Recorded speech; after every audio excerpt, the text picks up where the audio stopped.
You're listening to the Bible Uncut and Unfiltered. We believe the Bible doesn't need to be watered down or cleaned up to be understood. Our goal is to provide a healing place to discuss the questions you can't ask and the context you won't learn in church. I'm your host, Colin Connor. Now, on to the episode. Welcome, everyone, to a very special episode we have here today. I am so looking forward to this one. I have with me a guest that you may recognize. She happens to be a pretty well-known author for a 2024 book that you may see in the background if you're watching the video. Just a reminder as well, whenever we interview, we usually do video. So if you're used to just listening, you can hop on YouTube and or Spotify and you can watch the videos there. But you may recognize Well-Trained Wife back there. That's from August of 24. And the book next to it is what we are here to talk about today. I Belong to Me. We have Tia Levings. You may even recognize her if you have watched Shiny Happy People on Amazon Prime documentary, season 1 about the Duggars and IBLP and all that. So this new book, I Belong to Me, is getting ready to come out in just a month or so. And we are super pumped to have Tia here with us today. So Tia, welcome to the podcast. Thank you so much. I'm looking forward to this. Me too. And I have to tell you, when I heard that I Belong to Me was coming out, oh yes, we need to hop on this right away and have this conversation. I was familiar with you through some other podcasts you've been on and watching Shiny Happy People, but I hadn't actually read the first book yet. So I actually read them out of order. I read this and I told my wife within the first chapter, this woman can write. Oh, thank you. No, seriously, it was so well written. It draws you in immediately. I hate to say it, but a lot of Christian writing or writing about Christian stuff, it isn't always the highest quality. And this is professional memoir. It's so well done, just encapsulating. And I'll break the fourth wall a little bit and tell anyone listening, go ahead and grab a copy of the book as soon as it comes out. Thank you. Yeah, if you grew up in fundamentalism at all or had any background with it, it's very relatable. I had slightly different circles in the IFB, but it really helps to make you feel not so alone. And you can start to go, oh, yep, I recognize that and that. And even if you don't have a fundamentalist background, this can help you to understand what people from there are talking about. So I am really excited to talk about this. And so much so I went ahead and I read the first book just in reverse order there, but I read A Well-Trained Wife as well. So let's start talking here about I Belong to Me. Yeah. And any of the actual background from your story, I will let people go ahead and check out your first book so we don't bog this one down too much. We are here to talk about this, but I Belong to Me may sound a little jarring to some people raised in evangelicalism. We hear in so many church sermons that our bodies aren't our own. We're told that they belong to God, to our spouse, to the church. So how did that teaching, though, keep you in the abusive situation that you talk about? And what does it mean for you to reclaim this idea that you belong to yourself? Yeah, I think that's a great question. It really encapsulates the entire journey. I do want to say that the books are standalone and reading them out of order is totally fine. You did end up with some spoilers by reading I Belong to Me first, but that's going to happen because I Belong to Me is a self-help book that really is written to help you help yourself. It's supposed to be a gentle on-ramp to anyone coming from a high control environment who is trying to heal. And we come at that from all different places. Whereas A Well-Trained Wife is pure memoir. It's my experience, my story. And in that story, I began writing. The back 25% of Wife is my healing journey. And it's a lot of people's favorite parts because it tells people, how did you end up able to talk about this without re-traumatizing yourself? And how did you recover? And a lot of people assume that the hardest parts of recovery were the violence that I lived through. And that wasn't easy, but by far the hardest journey was developing a sense of self when I had been indoctrinated out of that. And that is a much more universal experience than something narrow like church-sanctioned domestic abuse in a Doug Wilson cult, like A Well-Trained Wife. There's a lot of parallels and it's a lot more common and widespread than people think. And indoctrination is a lot of our stories and it directly interacts and prevents child development, which it gives us our sense of self, which helps us know who we are. And because I didn't have that, I was very vulnerable to falling for high control again, new predators, new groups, it's sometimes called. And I did go through a lot of that in that 10-year period. So when I first learned the phrase self-sovereignty, it was Mm, extremely provocative to me, just like you mentioned. yeah. I was upset by when the first time I heard it. I was like, I don't belong to myself. I belong to Jesus. Right. And I had to really deconstruct and confront a lot of that, to the point that when I got to the end of the journey where I felt like, okay, I'm ready to have this, I'm ready to sell this book, which was my first book. I'm ready to talk about this online. I'm ready to stand in my truth and use my own name. I needed to, like, what was the phrase that I would use that kind of culminated in that? And it was, I belong to me. I am myself.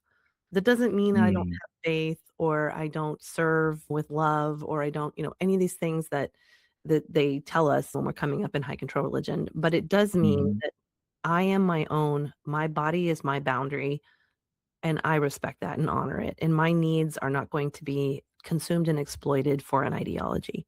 So the book is full of mantras that I use to meditate and heal, and that is the biggest one. I am my own. yeah. I'm not a slave. I am not a possession. I am not an object. I am my own. Yeah. And you even talked there about the church sanctioned abuse, which may not be a term people are too familiar with because Right. they're going to think of that. It should be the opposite. Yes, it should Yes. be. But what all does that include? Like when you're talking about church sanctioned abuse, what does that look like? Yeah, it's, as far as I know, it's a phrase that I coined because I Mm, needed a way to describe that I didn't just live through regular, ordinary, run-of-the-mill domestic violence that comes through power struggles or interpersonal conflict and personality disorders or addiction or mm, genetic family trauma. There's a lot of things that lead to domestic violence, but in my case, so much of it, while all that other was true, my church was actually teaching us those methods and teaching us those power structures so that even if it had another cause, that religion would point me back towards religion, and that towards submission, towards dominance, towards serving silently and subjugating mm, myself. And so they really didn't have a problem with how I was suffering at home. And even when they mhm, had full knowledge of it, they didn't have a problem with it, as long as I didn't get divorced, sully the church's reputation, not support my husband. And so that's why I call it that, church sanctioned domestic abuse. It's by design, it's part of the system. It's not a bug, it is definitely the feature. And so it carved space for me to talk about it in this way, that it's not yeah. separate from my church system. And I know you lived in some rural areas at those times, but do you think that's more pervasive in a lot of evangelicalism than people would first think? This is why I start my story with where I first encountered it, which was my Southern Baptist megachurch. We had 20,000 people on the, roll. My pastor was the president of the Southern Baptist Convention.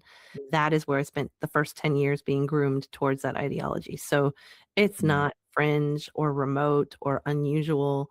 If you're familiar with John MacArthur or John Piper, Doug Wilson, Doug Phillips, the biggies, all the Theo bros today, like, this is here, and all the way up to Pete Hegseth, who is our defense. I call him the defense secretary still, no matter what little label he wants to adjust himself to.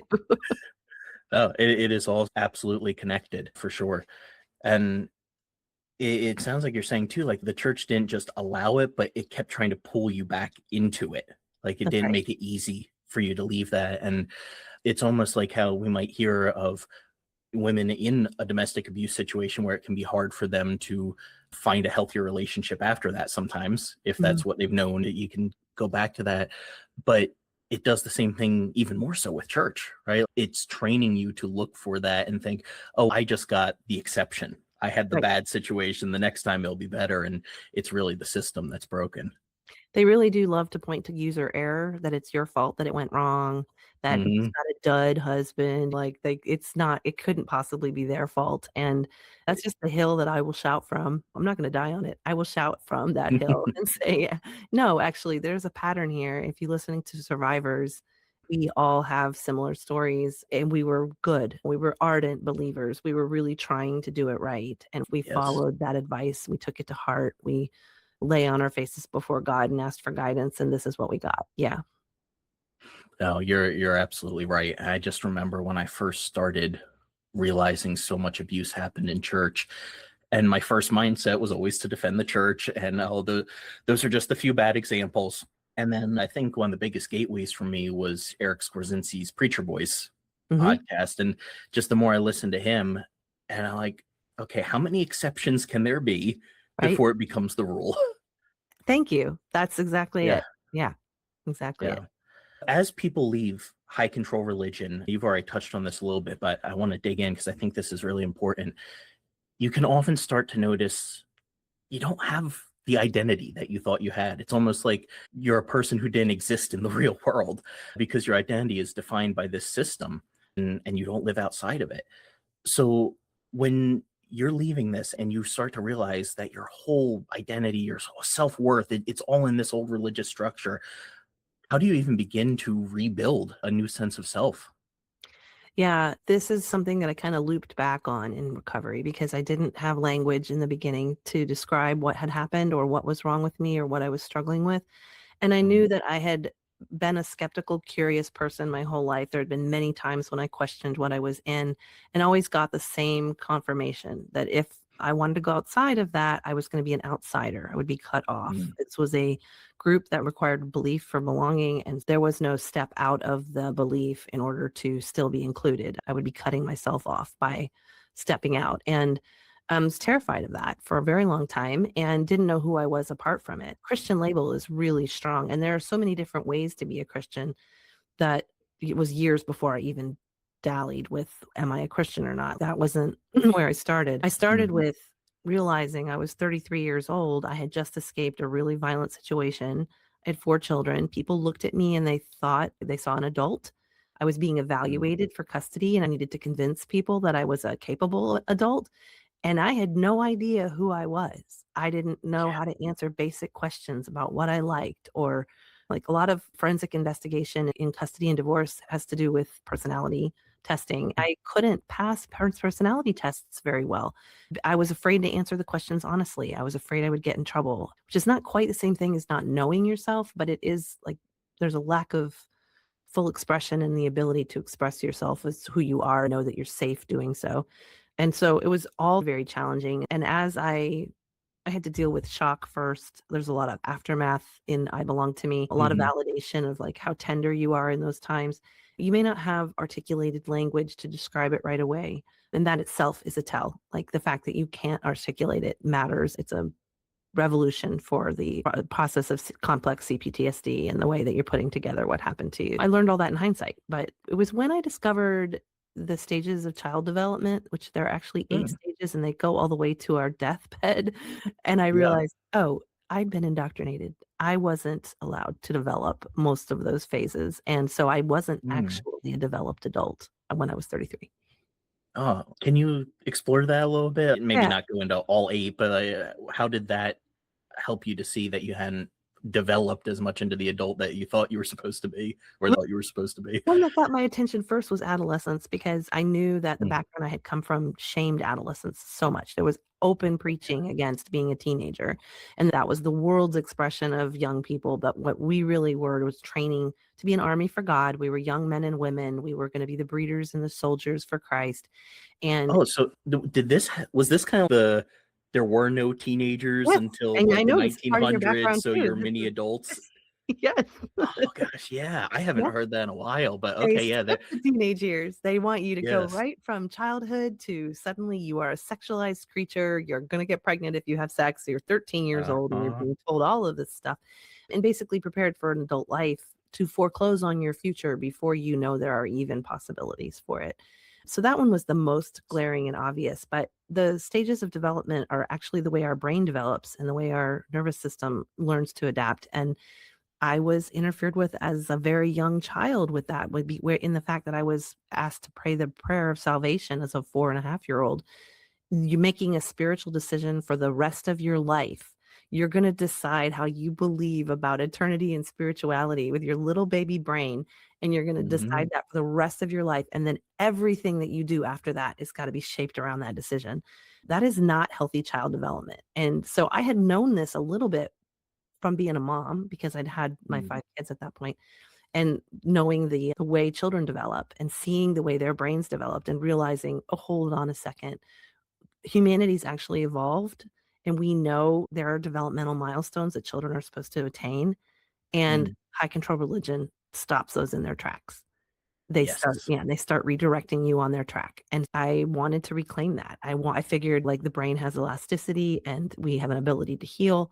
And that might look really practical. It might look like going back to childhood and learning how to differentiate from your parents, ask questions, say something hurts, work Mhm. out you know how those kids go through those phases where they're like, why? I might need to go back to that little kid and say, it's okay Yes. that you're asking why. Because she learned really young that she was not supposed to ask why. It's that. My book is very practical and warm and conversational. And Agree. it's not lofty and academic. It's not theory. It's here's where I was on the path, and this is what it actually looks like in my day. And this might look this way for you too. And if it does, you're not alone. Yes. I'm so glad you brought that up because that was actually something that really stood out to me from the book, the kind of arrested development. Mhm. Because I thought of back in 2018, I worked at a summer camp in North Carolina, and just how every night there were sermons to these teenagers requiring lifelong decisions. And teens can make their own decisions. I have no problem if a teenager makes a decision of faith. But then to assume this is going to impact your life and you can't ever deviate from that. Like how what was the word you used? Not co-signing your life. Closing your future. Foreclosing. Yes, Yeah. thank you. Foreclosing your life away at this young age, whether that's through, oh, I'm going to dedicate my life to Christ and be a missionary. I'm going to get married at 18 or 19, if you're lucky in some of these circles. And just these huge decisions that you don't have a fully formed brain yet. And we're Exactly. expecting it to last. Oh, that was huge. Yeah. So I'm glad you touched on that. Yeah. I feel like I could take an hour on that. So I have to get my brain back to the No, I notes know. here I so we hear stay you. on I suppose it's a track. long book too, and I had a hard time cutting because of that. It's like all of these are deep topics that I know are going to matter to survivors.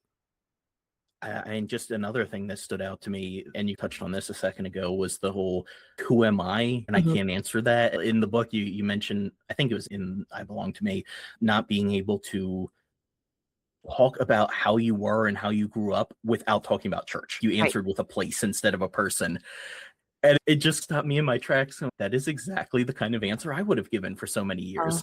How was your childhood? I was in church every day. Oh yeah, that's not me. That's just yeah. talking about where I was. That's so different. Solidarity. That's what we do. Yes. Mm. Yeah. This is interesting me because I really want to know where you're going to go with this. Toward the end of the book, you have just this little aside. I think it's one sentence where you mention that people in high control religions often, quote unquote, fail personality tests. Mm. And that can just be something as simple as the ones you find online, or maybe one for a job or something like that. I would love for you to flesh that out a little bit more. Why do you think that happens? And what does it reveal about this identity formation that we're talking about in those environments?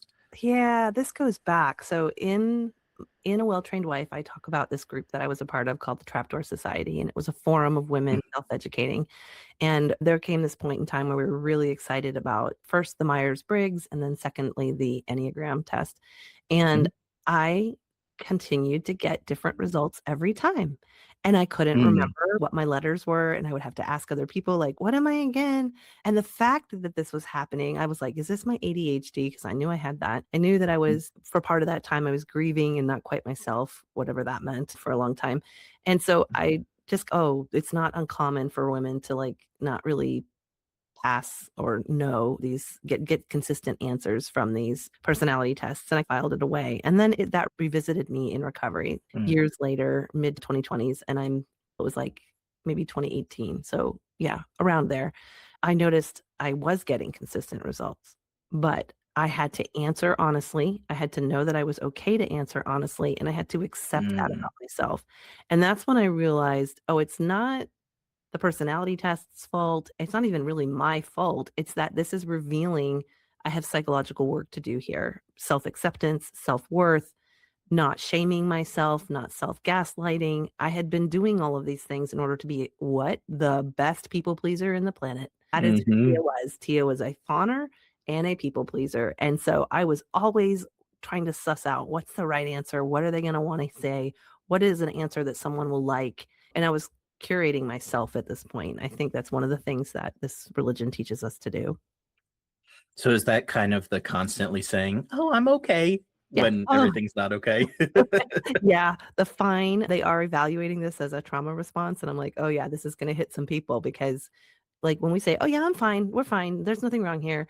And it's a massive deflection. Don't look under this rock. I'm not, there's nothing wrong here. I'm not seeking attention. No way. Yeah, it's a real thing. And the little bit of therapist in me comes out too and just wonders if the fact that people rarely ever follow up on that shows that a lot of times in churches they don't actually care that much. They're happy with the I'm fine because it makes you look like everything's okay. Yeah. And it's less work for them. They don't have to ask any follow up questions. Yeah. Yeah. Now, since you brought up these trauma responses, I do want to bring this up because in the book, you start talking about them a bit. And I think a lot of people will know fight or flight. They may even be familiar with freeze as a Mhm. possible response.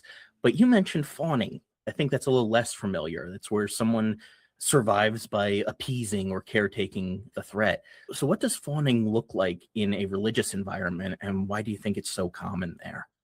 Fawning, when I learned about it, it broke my brain because it Hmm. explained so much of what I had been taught to do. So it's a little different than people pleasing because people pleasing might be just something that's baked into your behavior. It's learned, it's something that we do in order to ultimately stay safe, but it doesn't have to have an imminent threat of danger. Fawning is trauma response in that you're going to do it when you're activated and afraid. And you're trying to please and assuage the threat so that they will not harm you in that moment. It really got messy when I had to look at my fawning behavior with God and how badly I wanted to be accepted and safe by God, not left behind, not punished, Mhm. not please God, don't hurt me. Please God, don't take another one of my children. Please God, don't, put me on this hard road. Don't have to teach me a lesson. Yeah, so there's a really great book that focuses on this. Dr. Ingrid Clayton has a whole book. It's called Fawning. Oh, It's okay. not necessarily religious, but it really does look at this one specific trauma response. And I found it to be really helpful in deconstructing that apart from people pleasing behavior. So that almost has me thinking, is a lot of evangelical prayer then basically fawning with It all was the for things me. that we ask for? Yeah. It was for me. I Yeah. prayed Just when I was anxious. I prayed when I was afraid. I prayed when I had a need. And mm, I was at that point, I had gone from Southern Baptist to Independent Baptist to Presbyterian and Covenant Reformed Presbyterian. So by that journey, my view of God was it was a pretty narcissistic, mean spirited God who's going to smote you. And so what do we do when we're afraid we're going to get smote? We're going to get harmed by this mean God that could have written different rules if he wanted mm, on to stay safe. Yeah. yeah. It sounds like a lot of that was Calvinist circles too. Oh, yeah. And so that theology, you're going to have the God who loves you and creates and controls everything and will also punish you for whatever. Yeah. So I think that might be why this fawning makes so much sense there, because it's the same thing with an abuser. They have the power to show you love or the power to abuse you, to hurt you. Yeah. And I hate to say it, but that's how a lot of Christians view God too. Is Right. he can abuse you or he could love you, and it's a flip of a coin what's going to be today. Exactly. Love is pain, and we're supposed to look at that pain as a good thing, and so you end up Mhm. with a pretty twisted take on suffering and peace and love and anything. It's like really fucks you up. Yeah, and along those lines with the fawning, I want to touch on this vocal modulation Mm, because I started noticing this. If anyone isn't sure what I'm talking about, think like Michelle Duggar. You have women in a lot of fundamentalist circles are going to have a very soft spoken, higher pitched, but also lower voice yeah. in a way. It's both at the same time. And I never noticed it until growing up. I watched the Duggars a little bit. And I always thought that Michelle bugged me, even when Uh-huh. I was super funny. I'm like, I don't know why. And then I went to a really fundamentalist Bible college in North Carolina, and I was just surrounded then by these now adult women, Mm, 19, 20, 21, whatever, that this is how they've been raised their entire lives. And they're all talking like this. I'm going, why? Where did this come from? yeah. And so this is actually one of the first times in this book that I have seen someone specifically address it as much as you did. So this soft, childlike, the keep sweet voice, is that explicitly taught? Is it absorbed culturally as a woman in that culture? Yeah, let's start with there, and then we'll go from Yeah, there. yes to all of the above. Also call it Fundy Baby Voice, and I get a lot of attention for it on my platform because I had a reel that came out after Katie Britt did the response to the State of the Union a few years Mhm. ago, and she used it, and people were like, Saturday Night Live even did a skit on it, like, "Why are you talking this breathy, sexy whisper over these horrible things?" Yes. So it's prosody, it's vocal prosody, and it means you're using this coaxing baby voice. It's intentionally sweet and childlike. It's meant to be non-threatening and sound very feminine. And it's used, we were overtly taught to sound that way. I was in my First Baptist church, we had femininity classes that we took, and they were teaching like how women should sound. And you should always sound sweet, and you should always sound kind. And so it had that level. But then when I got married, my mother-in-law handed me this book called Fascinating Womanhood. It was written in the 60s, Mm, still in print. It is this enduring book that actually is Mormon in root, but it's been very pervasive and couples along with Hollywood and exposure. It also has a lot of overlap with Southern sweetness. So yeah. detangling it from the cultural impacts is really impossible at this point. It is very both. And when you're surrounded by it, you take it on, especially like in a mountain college like you were in. Oh my goodness, in the South, in the Yeah. mountains, you're definitely going to be surrounded by all these baby sounding women. And the reason why like I talk about it a lot because it's manipulative when you're using it with men Yes. and children, and that's your sound. You are manipulating them, but you are also not standing in your power, your selfhood, your autonomy, and it has all kinds of impacts on your life when you suppress your natural sound. So we weren't supposed to laugh a certain way. We weren't. Mm. Fascinating Womanhood goes into all kinds of things. When you're angry, you need to sound like an angry baby. You need to beat on your man's chest and tell him he's a big Right. old brute. And Yeah. that's how what we're taught to do. Oh, you're just so mean. And use this Yeah. voice so that they're not going to turn around and hit us. They're actually charmed because you sound like a sweet little baby. There's a Wow. lot of parallel in movies, and once you start to see it and hear it, you hear it everywhere. It's quite Yeah. quite alarming.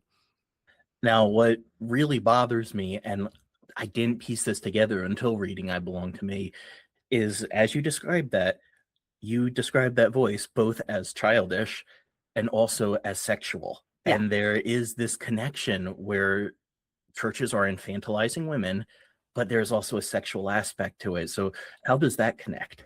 So it's worth noting that my vocal chapter is also my sex chapter. Tell Mm. people I Belong to Me has a sex chapter like unlike anything you've ever read in any book. Can This is confirm. I'm drawing a parallel that no one else has drawn, but basically, if you can't speak in your power, you can't do anything else in your power. Mm, And it's really hits on the flip side of the coin that purity culture and pedophilia culture are the same. They're just two sides of the same coin. And so when you want grown women to sound like sexy babies, you are saying a lot about your movement. ouch. But you're so right. Yeah, we just had a conversation with Anna Rollins. Have you seen anything about the book Famished? Yeah, yeah, I blurbed that. Yeah. Big supporter. Okay, yeah. Yeah, we were talking about the overlap there with purity culture and dieting culture too. And so that's all just playing together in my head as we're talking about this. And Yeah, yeah, I grew up with all that too. all It connected. Yeah, it's definitely damaging for men. We got bad Mhm. parts of it, but as I've started to listen to the women's side of it, I'm like, it's the same stuff, but dialed up to 11. Yeah, I can't believe how the little thing as simple as that voice that you were talking about, as a guy who grew up in all of this, never heard any of that, never noticed any of that, never even heard women being taught that, but it's all there. And right. it's just crazy how segregated, in a sense, it was. Yeah, good point. And you mention in the book, since we're on the topic of provocative thoughts that you have had from that, that a lot of evangelical marriage books are written for what you called codependent people pleasers desperate to remain married. Yes. What- I didn't I think lo- this was provocative. I thought this was obvious, but people are reflecting back to me like, "That's actually pretty provocative." I'm like, "Okay, I mean it." yeah, I don't think people have thought of it that way. So how are those intertwined? Yeah, so it's an industry that exists to address the needs and problems that come up in marriage. So Christians turn to them when they need advice. They're Mhm. suffering and they had a need, and so they were like, "What can we read that's gonna help us figure this out?" And remember, these are from organizations that are against divorce under almost every single situation. Their goal is to keep you married. And so these books, that's what they do. They teach you how to accommodate, how to subject yourself, how to accept what's happening, what's being done to you. so that you'll stay married. And it's got all the Christian washing on it. There's scripture everywhere. There's little anecdotes that you have no way of knowing if those are real stories or not. We're all aware of sermon examples that were completely fabricated in the pastor's Oh, study. for sure. A lot of these are not credentialed academics. They're propped up by blurbs from other non-academics, but they're being presented as actual therapeutic advice. And it's in an environment where there's no state licensure or challenge being made to the safety of these things. And yeah, that was my story, and that was the story of every wife I knew. We were having hard times in our marriages and we needed help. And so we get these books. And I have yet to come across one that isn't in the recovery space. There's lots in the recovery space now, but in the church space, I have yet to come across one that I really counted on. This is putting the person's need first, not the ideology, because they're all ideology centered. Yeah, that's been my experience so far too. I remember when we got married and a couple of people gave us some, we were still in the fundamentalist church, but they were more evangelical marriage books. So they were edgy for the circles we were in. And even then I'm going, this is the same thing, just it looks cooler. And It's repackaged been and rebranded. Yeah. exactly, but it's the same crappy message. Yep. So you've brought up a couple times here how the church was okay with all of this so long as the one central cardinal sin didn't happen, divorce. And there's a total ban in so many churches because can divorce cause harm? Sure. But in doing so, trying to prevent that little bit of harm, they enable an entirely different, it's like opening Pandora's box, right? Like they have made it possible for so many other harms to be caused. So what damage do you think this rigid, this black and white kind of prohibition on things like divorce ends up creating? Yeah. So for me, this one is so close to home because they would have rathered I died in that marriage than get divorced. And for me, divorce was freedom. Divorce rights save lives. It's extremely important that we protect no-fault divorce. That's the other thing they want to say is you have to be able to prove fault. That is extremely difficult for domestic violence survivors and also church-sanctioned domestic violence where there's like very little police reporting happening. You don't have a lot of photographic evidence, and the burden of proof is on the victim instead of what can I do to end this situation and end the danger. So in my case, when I was finally willing to take that divorce, my divorce went really quickly. The custody and the child support and all of that other took a lot longer, but the divorce itself was pretty clean cut, and that saved our lives. And so for me, it really does come down to this institution cannot be more important than our lives. And there's, I think that whole push that you describe, it's just negating the impact of what's happening right now. It is that subjective, oh, this might be bad. There's real good solutions for all of the things that can happen in divorce. There's actually resources out here that can help you deal with any of the negative fallouts of divorce. But if you're suffering in silence behind closed doors and are afraid to get a divorce, you're unknown. There's no way to get help while you're imprisoned and locked in there. Yeah, I fight this one a lot too. And to make sure everyone's following along, the problem that you're talking about here with the no fault divorce and the importance of that is because when you're in that kind of situation, you don't have the agency a lot of times to be able to keep track of those things. You're not safe to have that. And also a lot of times the women may not even know to keep track of those things. Oh, yeah. Or how to explain when something has happened like that. So it's a lot of stuff that they don't realize could actually be abusive. That's a big part of my story too, because I didn't know that I was living in domestic violence. That's language I used after the fact. To me, domestic abuse was being punched in the face. I had this very narrow, innocent, naive view of, oh, domestic fighting, that's punching me. And he never punched me in the face. He always made real careful sure that the injuries that I sustained would be in hidden places. And so my attorney is the one who told me, you are a battered woman. And I was like, no, I'm not. And he's like, yeah, here's a book. You're going to find yourself in these pages. And it was an old book from the 60s. The Battered Woman's got a big black eye. But that's where I first started to identify patterns and names and sit with the reality of the danger that we were in and how close we'd come to actually dying. Yeah. I'm so thankful you had that resource. That's not something, unfortunately, that is taught. And I think a church should be a place where that's the kind of thing that is being addressed instead of hidden. But you brought up in the book this idea of, oh, church is a hospital for sinners. You'll get hurt anywhere there are people. And it flashed me back to one of the last pastors I had who used to say Yeah. exactly those same things, like word for word. I thought you'd listen to the sermon. Yeah, I have. You're right. Yeah, they are exactly just repackaged, given a different title, and preached by someone else. What is misleading about that framework? Because it can sound good on paper, but how does it often function to protect the system instead of the people? Yeah, so the idea that the hospital is full of sick people, sure, people turn to those churches for comfort and they want safe place. But the reason why it's safe for them is because there's next to zero accountability. They don't Mhm. prioritize survivors, they don't change patterns, they're not self-aware, they're not doing infection containment, for example. There's lots of stories of sex offenders who find shelter with a big tearful apology in a church, and then they're given access to children. That's just one example of many, but by dismissing it that way, they're off the hook. They like, "Oh, people hurt you, not the church," or "You can't expect better from humanity." And I didn't expect better from humanity for my entire religious time. It wasn't until I was on the outside when I realized, "Oh, there's actual standards out here. There's CPS, there's mandatory Yeah. reporters, there's ratios, safe ratios for adult to children in a room. There's Mhm. requirements you have to meet, like standards and licensure, and there's things out here in the world that don't apply in the church, and that's to the ruin of many people. So it's yeah, Oh, yeah. It's wild that this quote unquote world, the secular world that we were told to fear and it's out to get us, its agenda's coming for our children, and they have higher standards of what it is to be a good person than the church does. that's right.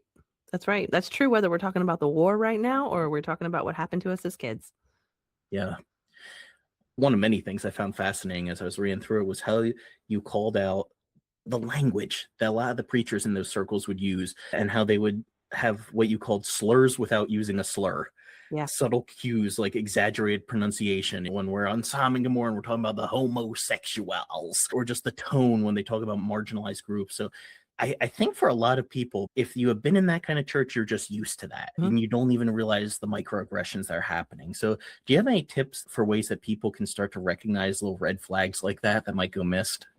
Yeah, this comes naturally from broadening your worldview and getting to know other people because Mm, when you're inside and you're hearing that and you're acclimated to it, it's like that tepid bathwater and you're just acclimated to it. And it's not mhm, until you stand up that you realize you're cold. That's what happens. You just get used to it. It makes you aggressive. It makes you a hater. It makes you complicit in these systems. I had one just the other day occur to me. Someone said, oh, this is awful, but yeah. someone said they were going to the bathroom and they were like, okay, I'm going to go drop the kids off at the pool. And I was like, "Wait a second, that comes from racial slurs in the South. That's black children, they're brown Mm, children in the pool." And mm. I did not Yeah, I understand wouldn't have the even thought of that. racial Yeah. undertones of that, but I'd heard it somewhere in a documentary and it, like, clicked.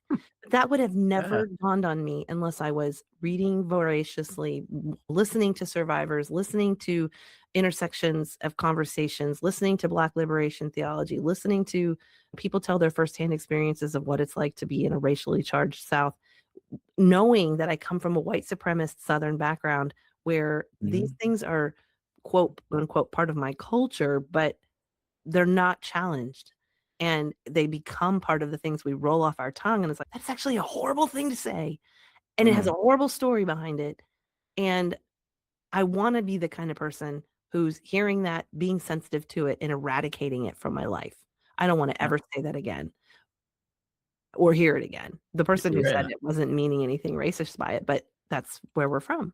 And so if Yeah. you don't get out a little, get out a little. You're too isolated. Another thing that we hear in church a lot and don't realize the problem of is the comforting phrases we say.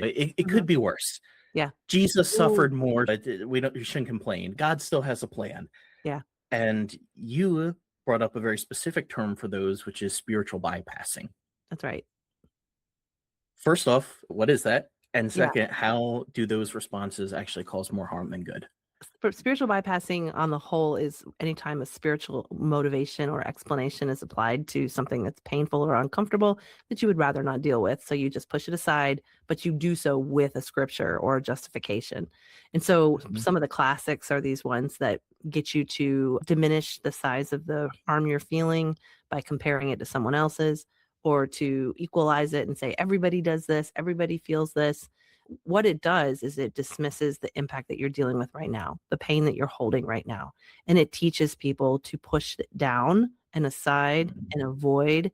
And so that's why it's a toxic fruit, because you can't deal with it if you're not going to honor it and give it the respect that it needs. If you can't validate, this is actually hurting. I actually need this pain to stop. It doesn't mean that you're saying it's the greatest pain in the world or that there's anything unique about it. You're saying this hurts and I need the pain to stop. And can it stop? Yes, if we take it seriously, but no, if you're just going to brush it aside. So spiritual bypassing is super insidious and very common, because anytime anyone doesn't want to deal with something, it's very common that they'll use that. Yep. It's all across the church, but I think a lot of times it's especially from women, because they take on the brunt of so much of that, and they don't have access to actually take care of themselves. And it's coupled a lot of times with martyr syndrome. So as you take it on and you say, okay, I'm not going to make a big deal out of this, or I'm not going to make waves, I'm not going to be loud about this, you're like simultaneously saying, God's given this to me for a reason. This is my cross to bear. I will carry it well. I will be graceful about this and carry it, and deny the impact that it's having on your health or your family or your capacity. So I'm glad you brought that up, because now I have another question for you on that. It made me think of how often people stay in harmful situations, especially women, but people in general, because they feel like they aren't important enough to justify disrupting someone else's life by leaving. What would you say to someone who maybe knows their situation is unhealthy, but they minimize it because they think it's only hurting me? Yeah, we're taught to really internalize that pain and take one for the team and identify with the suffering of Christ and all of that. Meanwhile, we are participating in that bypassing by diminishing the impact we're having on someone else. So this one was really hard for me to unpack. This was personally really hard. I stayed in situations much longer than I should have, both in a well-trained wife and in my second marriage. And it was usually because I thought, oh, I can handle this. Through Christ strengthens me. He'll help me. He'll help me get through this. And I was denying that, no, actually, I'm allowing this to perpetuate. I'm not doing my part to help stop this. I'm not protecting my children in this situation. I'm allowing them to take the heat for this. In that situation, it was a parenting situation where I needed to intervene and be their advocate. And instead, I didn't want to make waves, because we're taught not to take up space, and we're taught not to do any things that might disrupt the system, or to trust the men have it. The men didn't have it. I could see the men didn't have it. That's enough information for me to act. I'm an adult. I'm sometimes the only other adult in the room. It's my responsibility to handle it. But that takes ownership of my role, and I wasn't taught that. So there's deconstruction that has to happen, and agency and confidence and healing. And that's why I do this work, because we can't show up for those situations in our lives unless we've done the background. Yes. Yeah, I appreciate that so much. As I was prepping for this, I was looking all over your website, and I loved all of the different resources you have in there. In fact, I have the website up, so let me plug this. I wasn't even going to mention this, but remind me, you have on here, a whole section called Religious Trauma Resources. And there is an anti-fundamentalism course, parenting resources on Christian fundamentalism. So there is a lot on Tia's website that if any of this conversation is resonating with you, we'll link to this on the show notes, but go check out tialevings.com, and there's some really great info in there. Yeah, thanks. She's an old website that needs a lot of work, but she's packed with information. Yes, I love that, because I'm an information gatherer, and we have a whole recommended resources thing at our page. So that was like a woman after my own heart. Yeah, here she is. So talking about owning a role in that, this is something I just personally wanted to ask you too, as I read through the book, because you walk a very careful line between acknowledging all the harm that was done to you, which is a lot, but you also recognize your own responsibility in staying and not speaking up sooner. And there's two different ways you can go with this, because there are a lot of people, especially in religious environments, that place all the responsibility on the victim. It's victim blaming, it's your fault. And obviously that's wrong. But for those of us on this side of it, we can be allergic to that. And so I actually caught myself bristling just a teensy bit, because I think, just as a response, like, where I don't want to blame the victim, but I also don't disagree with you. So How do you navigate that tension of the fine line between responsibility and acknowledging harm that's been done to you? Yeah, it's a fine line and it's a very flexible, elasticy, grace-giving line with a lot of tenderness. I say this because so I want belong to be a gentle on-ramp. And we Mm, come, like I said at the beginning of this, we come at this from different places. And mm, sometimes people do not have the capacity to hold their complicity yet. That's not something you start with. That's not the first steps that you mm, take out of high control religion. Complicity and grief work, those are advanced steps that you get to after you've built more capacity and most importantly, your tolerance. So my window of tolerance did get to a place where I was able to look at, okay, what really happened here? And it was through the writing process for me. I was writing down what happened through therapeutic journals, but eventually, into a novel, into a memoir. And mm, that revealed like a sequence of events, context, other players, the system itself. And I was able to see that, yes, I had made these quote unquote choices. So a lot of them were like not, they were bounded choices. There was no other option, but it was right. presented to me like a choice. But it was, why did I do that? So like when I'm deciding like why did I get married? There were reasons that were beyond me that led me to accept that partner as a spouse. Mm, But then like getting out and staying in violence, there were times I had more agency than I called upon, mm, and that had impact that I needed to hold and respect and validate for someone else. That doesn't mean that I could have really decided anything differently in that moment, but understanding how that is later when I'm presented with something similar is important. All of this is a question of capacity, and if you don't have a lot of bandwidth, you find a lot of brittle feelings coming up around the idea that you might have a role to play in your suffering. If you're very defensive, I would just honor your defensiveness. That's a protective measure and it's there for good reason. And it means we're not going to go here right now. We're going to go somewhere mm. else and we're going to come back to that. Just put a bookmark in it because I promise it'll come back up. Oh, That's yeah. how triggers work. They give you a lot of good information and it will come up Mm, later and you can address it later. But if you're really flared hearing something like that is a fierce fire that is trying to protect you and help you survive. And I don't mm. really pick scabs. I don't rip band-aids. I don't do anything that's like harsh. I'm like, okay, just acknowledge that impulse is there because there's a both and to a lot of these situations. I won't allow somebody to oppress me that way anymore.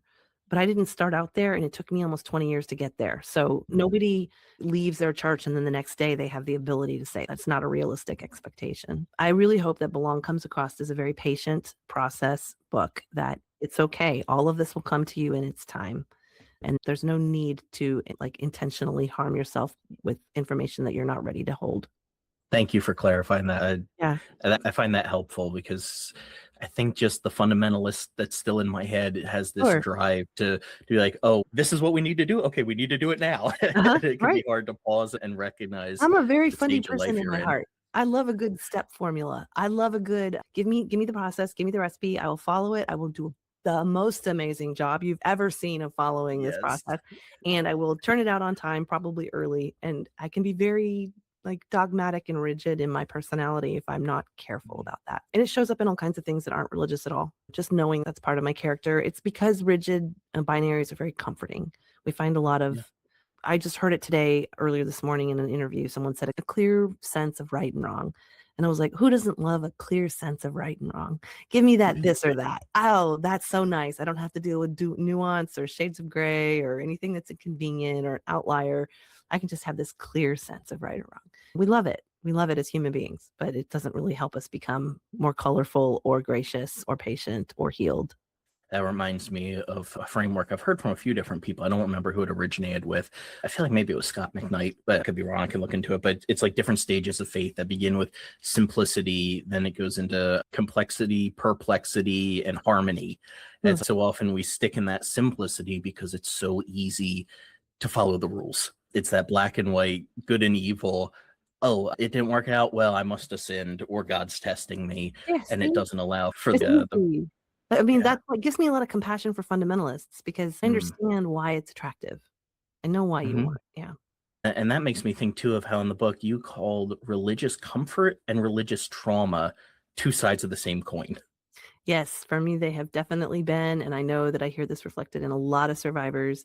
First of all, trauma is just Trauma is anything that overflows, overfloods, overwhelms your nervous system's ability to process and cope in a time.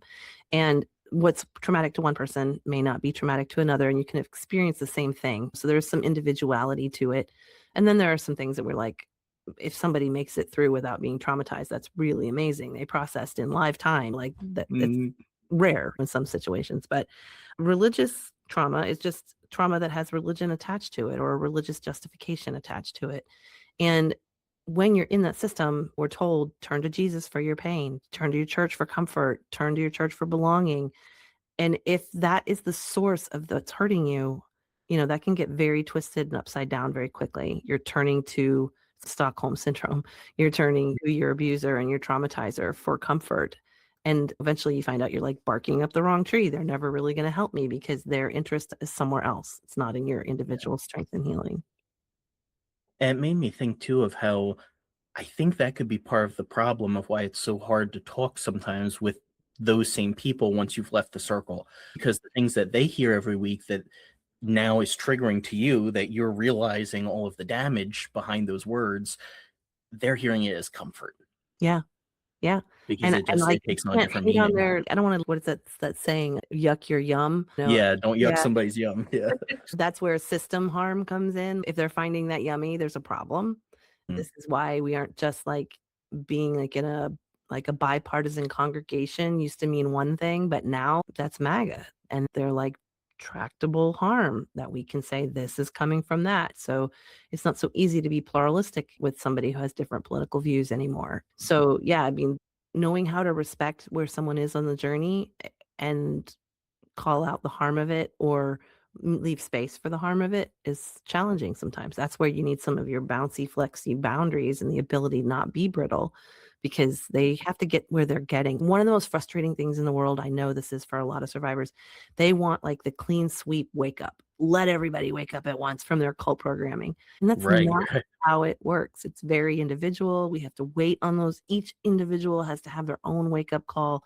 Then their wake up call is just one call. Like they got a whole journey ahead of them. And it's probably a big series of wake up calls that we have our whole lives. So it's not as easy as we would maybe like it to be. And we have to leave room to give people a little space.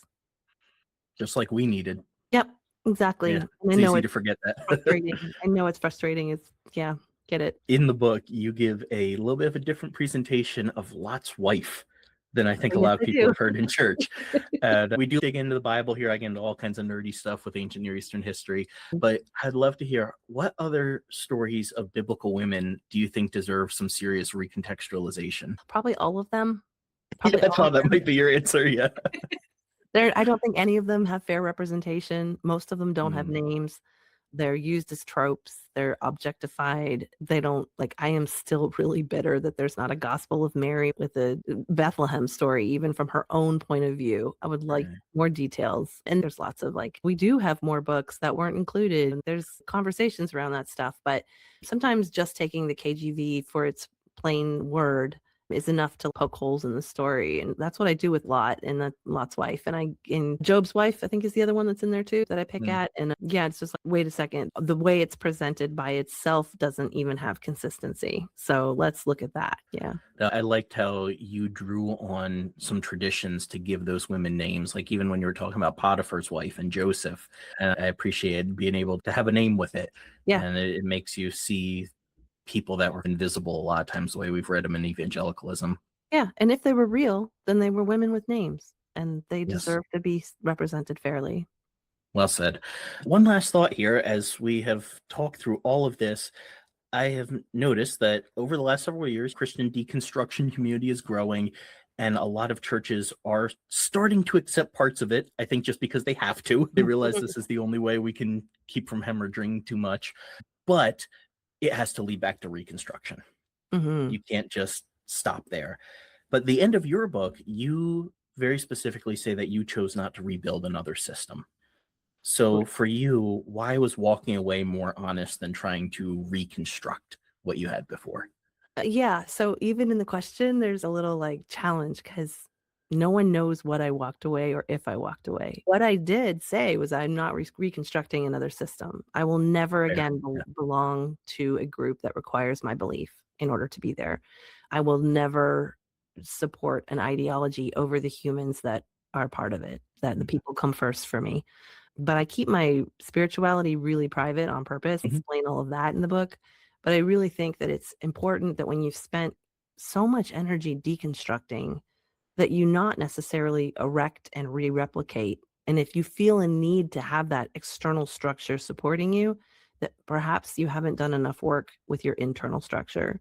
Because if you have the internal structure and integrity, you are a fluid being who is free to believe or not, and Mm. no external system is going to be needed to prop you up and keep you moving. It's, you know who you are despite all of the other things and all of the other people. And that Mm. really is the self-belonging that I was going for with the title. And from the whole outlook of the whole book is like, how can you be a whole person that doesn't need a group for safety? Because that's the big lie Mm. they tell you in evangelicism is you need us for safety. You're not going to belong without us. I like to call bullshit on that and not be dependent for that for safety anymore. So that's, Mm. yeah.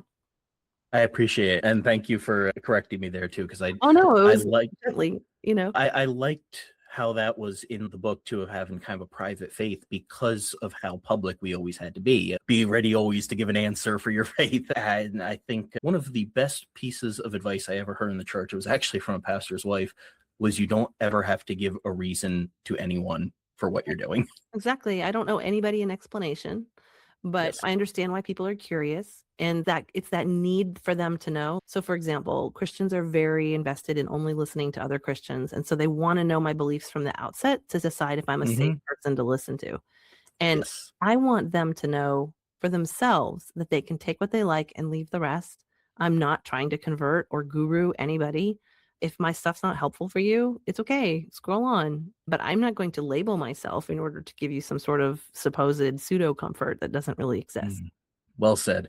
Yeah. And I'm guessing if you have listened this far, you are probably interested in the rest of Tia's story. We will link to this in the show notes, but for sure, right now, go ahead and grab a copy of Well-Trained Wife. You have about a month to read through it before we have I Belong to Me coming out. Yeah. And we'll link to the website as well. But Tia, thank you so much for taking the time to have this conversation. I want to give you the last minute for any final thoughts and anything you want to share that you're working on. Thank you, Colin, for carving space for this kind of conversation to exist. It's really notable that it didn't exist 10 years ago, and here we are.